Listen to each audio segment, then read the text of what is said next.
મતદારોને ઈવીએમની માહિતી અપાઈ. દેવભૂમિ દ્વારકા જિલ્લા ચૂંટણી તંત્ર દ્વારા મતદારોને ઈવીએમની માહિતી આપવા ડેમોન્સ્ટ્રેશનનો પ્રારંભ કરાયો. જીટીયુ હવે ગીતા, વેદ, ઉપનિષદ, જ્યોતિષ પણ ભણાવશે. ગુજરાત ટેકનિકલ યુનિવર્સિટી ભારતીય તત્વજ્ઞાન, આધ્યાત્મિકતાનું મંથન કરાવે તેવા 8 નવા કોર્સ શરૂ કર્યા. 100 કેન્દ્રમાં 60,000 વિદ્યાર્થી પરીક્ષા આપશે. આજથી યુનિવર્સિટીમાં પહેલા સેમેસ્ટરની પરીક્ષાનો પ્રારંભ.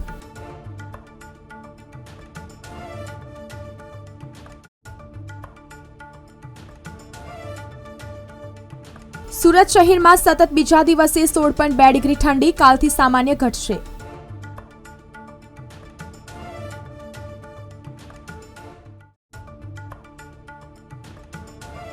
ધોરણ 12 સાયન્સનું પરિણામ ઓછું હોય તો પૂરક પરીક્ષા અપાશે. 2માંથી ઉત્તમ ગુણ માન્ય રહેશે.